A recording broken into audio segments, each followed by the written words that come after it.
there is a new article from highly respected Scott Greer. He joined the show, and he is opining on the $20 burrito debate. And I'm sorry to bring this up, but I really hope that the audience understands how deep this debate ended up going. Everyone wants to talk about the burrito. The burrito. And it was just one little throwaway tweet from me, yours truly. I'm so sorry I did it because everybody's using it as a wedge issue, the MAGA Civil War. But I think Scott Greer actually has provided a valuable contribution to this debate. And it's Substack, highly respected. We've had him on the show. We usually pass his articles around because we find them interesting. He said, would Americans pay $20 for a burrito to have less immigration? Nationalist economics may face the obstacles of America wanting cheap and infinite consumption.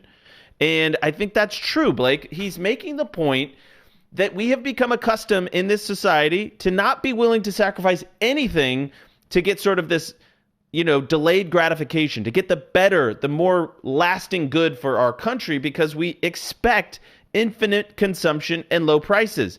Are we willing to do what's necessary? Are we willing to pay $25 for a burrito if it means mass deportations? It's exactly what we were talking about in that last segment where there's about the delay effect from we closed off the border and wages will get better, but there will probably be short-term inflation of costs because companies are addicted to this. And Greer's article points this out that, okay, one factor that will make your burrito more expensive is if we cut off the supply of low-wage labor, there's less people to work specifically in those businesses, or wages are going up in construction or other industries that have a lot of illegals, which means more people are going to them, which is putting wage pressure on your fast food outlets.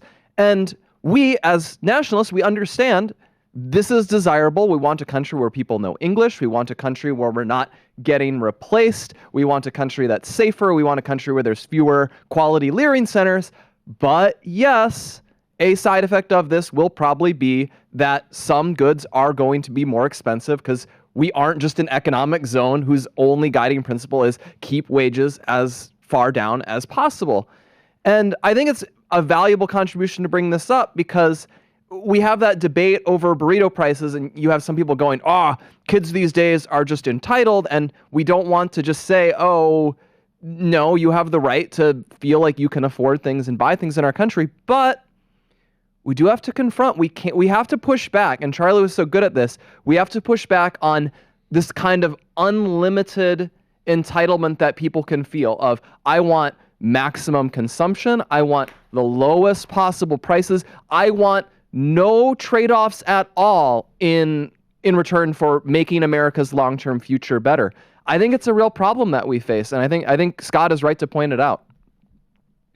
Well, I love this section. I'm going to read it for you here. So he says, the new American dream is predicated on the twin demands of infinite benefits and infinite low-cost consumption. Can a people so accustomed to such rights, in parentheses, be expected to have them clipped to accomplish a greater good? The answer to that question will determine the fate of the country. In order to make the country great again, people will have to adjust their expectations and experience short-term inconveniences. It's easy to demand radical political changes, but until the people are willing to make small sacrifices, we will never make those changes. This is exactly right, by the way. As soon as we start deporting people, what do you get? You got the GOP Chamber of Commerce popping their heads up saying, here's an amnesty for anybody who has been in the country since 2020.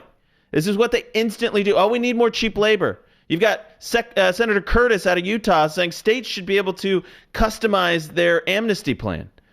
Okay? That's why it's necessary to prioritize what's most important rather than trying to do everything the new right theories dictate. The American people still want cheap goods regardless of whatever rhetoric tells them to feel differently.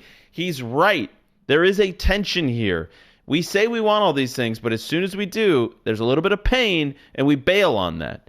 So I think it's a fair criticism because I do think we need to be a people that can experience short-term sacrifice and short-term inconvenience. If we're going to get to the long-term benefit, we have to be able to have that delayed gratification. Blake, Charlie was a big believer in delayed gratification when it comes to marriage, when it comes to the economy, when it comes to our government, and our politics.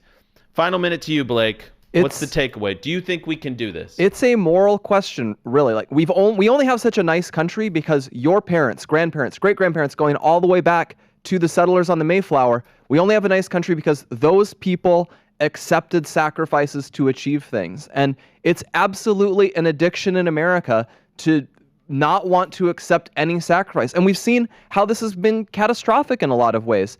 We fought the Iraq War on a credit card because George W. Bush didn't want Americans to feel like they were being taxed at all to fight the war on terrorism. He literally said, go out and spend. That's how you can help America during the war on terrorism. We've really built up all of this debt because we're pushing off all questions, all trade-offs into the future. And handling this is going to be a challenge.